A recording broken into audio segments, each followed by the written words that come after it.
সুপ্রভাত। জয় মা মনসার জয়। আজ বুধবার, প্রচণ্ড বৃষ্টি হচ্ছে বাইরে। তোমাদের কোথায় কোথায় বৃষ্টি হচ্ছে সেগুলো অবশ্যই কমেন্টে জানিও। আমি মায়ের মন্দিরে প্রথমে ঢুকে কিন্তু আজকে একটু লেট হয়েছে, ঘুম থেকে উঠতেও লেট হয়েছে এবং মায়ের মন্দিরে একটু লেট করে ঢুকেছি। তো দেখো, আগে কিন্তু মায়ের ঘটের পাশে যে মাটি ভক্তদের দেওয়া হয় সেগুলো আলগা হয়ে গেছে। আরও কিছু মাটি দিয়ে সেগুলো কিন্তু আস্তে আস্তে করে আমি মায়ের ঘটের মাটিটা বাঁধিয়ে দিচ্ছি। যাই হোক, সকাল সকাল মন্দিরে ঢোকা আজকে হয়নি, এই কারণেই হয়নি কারণ খুবই ব্যস্ত ছিলাম। আর তোমরা কেমন আছো সবাই কমেন্টে জানিও। সকালবেলা উঠে কিন্তু আরও কিছু কিছু কাজ মন্দিরে করেছি, কারণ আজকে বুধবার, ভক্ত দেখা থাকে না এবং মায়ের আজকে বিশ্রাম থাকে। যেমন জলের ঢপ ছিল, গঙ্গা জলগুলো এনে রেখেছিল, সেগুলোও কিন্তু তুলে জায়গা মতন রেখেছি, কারণ প্রচণ্ড বৃষ্টি হচ্ছে বাইরে। তো মায়ের এখানে লেবে পুছে পরিষ্কার করে গঙ্গা জলগুলো তুলে মায়ের ঘরটা সুন্দর করে পরিষ্কার করে নিলাম। আর ভক্তদের উদ্দেশ্যে কিছু কথা বলতে চাই, সেটা হচ্ছে যে তোমরা যারা যারা মন্দিরে আসতে চাইছো তারা কিন্তু অবশ্যই প্রতি বৃহস্পতিবার দুপুর 12টা থেকে মায়ের মন্দিরে পুজোয় বসে। অন্যদিন কিন্তু আসবে না, অন্যদিন আসলে কিন্তু মন্দির থেকে ফেরত যাবে। তো এই দেখো, গঙ্গা জলের ঢপগুলো আমি আর ভাই মিলে তুলে পরিষ্কার করে ফেললাম জায়গাতে। এক ভক্তরা সবাই মিলে ওরা গঙ্গা জলগুলো এনে দিয়েছিল।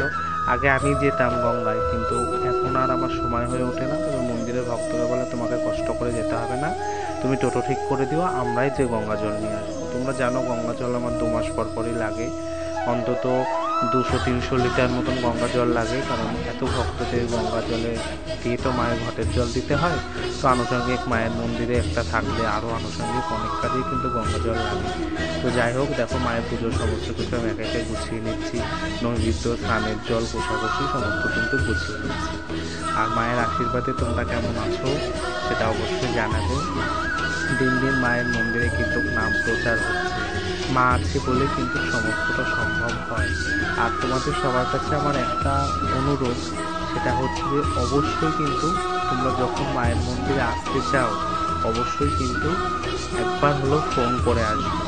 কারণ আমি হয়তো কোনো কাজের জন্য বা কোনো দরকারি কোনো ভক্তের বাড়ি কোনো দরকারে বেরিয়ে পড়তে পারি, সে কারণে তোমাদের বারবার বলছি, তোমরা যখনই আসবে একবার অন্তত ফোন করে আসবে, ঠিক আছে? আশা করি তাহলে ফেরত যেতে হবে না, কারণ অনেক ভক্তরাই হঠাৎ করে চলে আসে, ফেরত চলে যায়। খুব খারাপ লাগে আমার নিজের কাছেও নিজের, কারণ সবাই তো আশা নিয়ে মায়ের কাছে আসে। আর একটা কথাও আমি বলবো, হয়তো এই কথাটা আমার বলা হবে ঠিক হবে না কোনো জানি না, যাদের বিশ্বাস মনে কম, যারা বিশ্বাস করো না, তারা এসো না মন্দিরে। কারণ মায়ের এখানে যারা অবিশ্বাস নিয়ে মায়ের কাছে আসবে তাদের কিন্তু কোনো কাজ হবে না, কারণ মা এটা আমাকে বলেই দিয়েছে, যারা অবিশ্বাস অভক্তিতে আসবে তাদের কোনো কাজ হবে না। তো যাই হোক, তোমরা যেই আসবা মায়ের কাছে অগাধ বিশ্বাস নিয়ে আসবা। এখানে কোনো ভক্তদের টাকার চার্জ নেওয়া হয় না। তোমরা আসো, মাকে পুজো দাও, মাকে নিজেদের মনের কামনা বলো, দেখবে মা ঠিক তোমাদের কৃপা করবে। তো যাই হোক, সবাই ভালো থেকো, সুস্থ থেকো।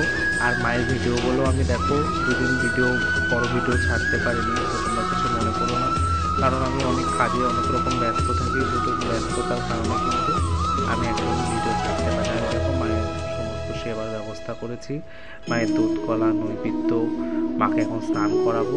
অনেকে আমাকে বলেছো, দাদা মায়ের কি বিগ্রহে প্রতিদিন স্নান করাও, তোমার তো কষ্ট হয় না? বিগ্রহে প্রতিদিন স্নান হয় না, মায়ের যে দর্পণ আছে দর্পণেই প্রতিদিন কিন্তু মায়ের স্নান হয়, নিত্য স্নান হয়। আর মায়ের বিগ্রহ বিশেষ বিশেষ তিথিতে স্নান হয়, কারণ অত বড় বিগ্রহ স্নান করালেও তো অসুবিধা, তারপরে জল যাওয়ার জায়গার সমস্যা, সামনে ঘট রয়েছে। তো বিশেষ তিথিতে মাকে কিন্তু স্নান করানো হয়। তো যাই হোক,